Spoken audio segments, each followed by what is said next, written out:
भारत के हर एक नागरिक को इस बात पे गर्व होना चाहिए कि हम आजाद भारत में रह रहे हैं। हमारे ऊपर गुलामी की जंजीरें नहीं है। आपको बताते चले कि हमें यूं ही आजादी नहीं मिली है। सैकड़ों और हजारों हमारे पूर्वजों ने, स्वतंत्रता संग्राम सेनानियों ने अपना पूरा जीवन बलिदान कर दिया, अपनी जवानी होम दी, अपना पूरा परिवार खत्म कर दिया और इस देश को दिलाई है आजादी। और उसके बाद हम आजाद भारत में रह पा रहे हैं, खुली हवा में सांस ले पा रहे हैं। आज के जीवन में, आज के परिवेश में आप सोचिए कि आप समाज के लिए, देश के लिए कितना योगदान अपने परिवार से और अपने व्यक्तिगत कार्यों से निकाल कर दे पाते हैं। लेकिन वो वक्त सोचिए जब भारत आज़ाद नहीं था तो लोग किस प्रकार से लोगों ने पूरा का पूरा जीवन बिना अपनी मौत की परवाह किए हुए, बिना परिवार की परवाह किए हुए देश हित में के कामों में लगा दिया, स्वतंत्रता की लड़ाई में लगा दिया। जी हाँ, मैं बात कर रहा हूँ अर्जुन सिंह भदौरिया जी की। अर्जुन सिंह भदौरिया, जिनको कमांडर अर्जुन सिंह भदौरिया के नाम से भी जाना जाता था, और इन्होंने अंग्रेजी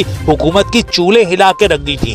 अंग्रेजी हुकूमत की चूल्हे इन्होंने हिला के रख दी थी। इनको हालांकि ये करीबन 52 बार जेल गए हैं। उनको 44 साल की सजा भी हुई थी और आज़ादी के बाद ये 3 बार सांसद भी रहे।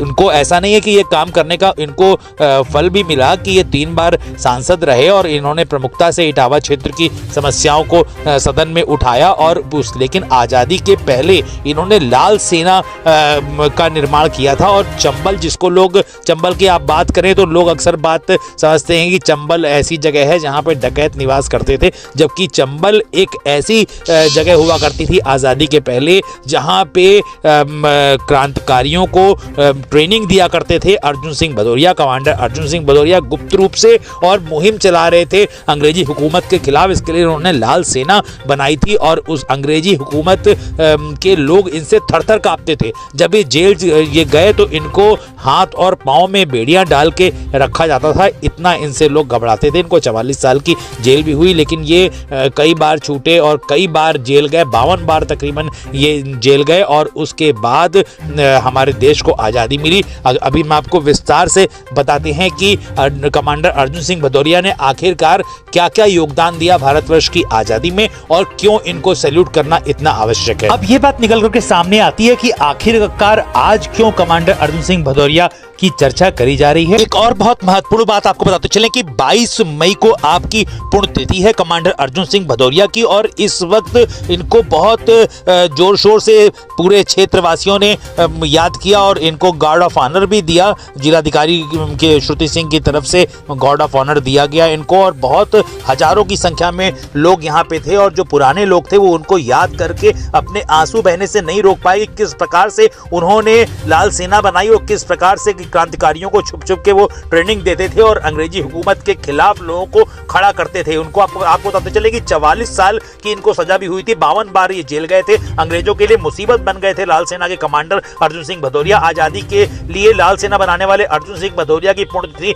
22 मई को थी। कल बसेहर के लोहिया गांव में समाधि स्थल पर बहुत बड़ा कार्यक्रम आयोजित कराया गया। चंबल घाटी में क्रांतिकारियों को ये ट्रेनिंग देते थे। आजादी के बाद 3 बार सांसद रहे। आजादी का अमृत महोत्सव अभी चल रहा है और इस वक्त स्वतंत्रता संग्राम के महानायक लाल सेना के कमांडर अर्जुन सिंह भदौरिया की पुण्यतिथि को बसेहर ब्लॉक के अंतर्गत लोहिया गांव में स्मृति समारोह का आयोजन किया गया। आपको बताते चले कि आजादी योद्धा कमांडर अर्जुन सिंह भदौरिया ने चंबल घाटी में हजारों क्रांतिकारियों को ट्रेनिंग देकर फिरंगी सरकार की चूल्हे हिला दी थी। सशस्त्र क्रांति का सबसे ज्यादा उम्दा प्रयोग इन्होंने किया था। करो या मरो आंदोलन के दौरान कमांडर को 44 वर्ष की सजा हुई। वे 52 बार जेल गए। आजाद भारत में कमांडर अर्जुन सिंह भदौरिया 1957, 1967 और 1977 में इटावा से लोकसभा के सांसद भी चुने गए। जनपद में शैक्षिक पिछड़ेपन की समस्या, आवागमन के लिए पुलों का अभाव जैसी तमाम सरोकारी समस्याओं को वे सदन में प्रमुखता से उठाते रहे। लाल सेना की गौरवशाली विरासत की याद में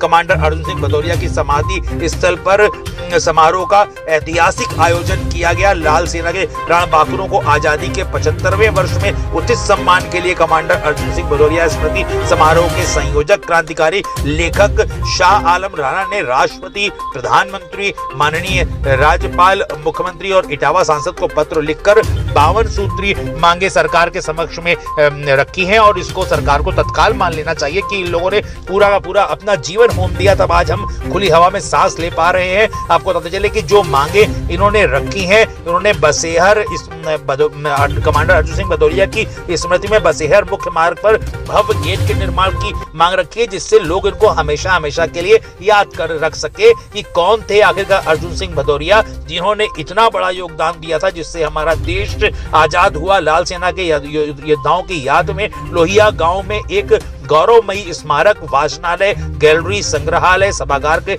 निर्माण की इन्होंने मांग रखी। लाल सेना के क्रांतिकारी वीरों की याद में एक विशाल स्तंभ के निर्माण की मांग रखी है। कमांडर अर्जुन सिंह भदौरिया के नाम से अमृत महोत्सव वर्ष में भारतीय डाक टिकट जारी किया जाए, ये भी मांग उन्होंने रखी है। लाल सेना के क्रांतिवीरों की याद में चंबल घाटी में चंबल राजकीय शूटिंग एकेडमी की स्थापना की जाए। लोहिया गांव में प्रतिदिन शाम को लाइट एंड शो कार्यक्रम आयोजित किए जाए। कमांडर अर्जुन सिंह भदौरिया का जीवन चरित्र यूपी बोर्ड के पाठ्यक्रम में शामिल किया जाए। निश्चित रूप से ऐसा किया जाना चाहिए, क्योंकि हमारे जो जनरेशन है, आने वाली जो पीढ़ी है, उसको भी पता चले कि हमारे देश के लोग कितने क्रांतिकारी रहे हैं, जिन्होंने किस प्रकार से सारी कठिनाइयां उठाते हुए भी हमारे देश को आजादी दिलाई। अगर ये पाठ्यक्रम में शामिल किया जाएगा तो लोगों को, बच्चों को इससे काफी प्रेरणा मिलेगी उनके उच्च चरित्र के निर्माण में। ये निश्चित रूप से इस प्रकार की अगर चीजें पाठ्यक्रम में डाली जाएंगी तो उनको काफी सहायता मिलेगी, और ये डिमांड उन्होंने करी है। अब देखना यह है कि किस प्रकार से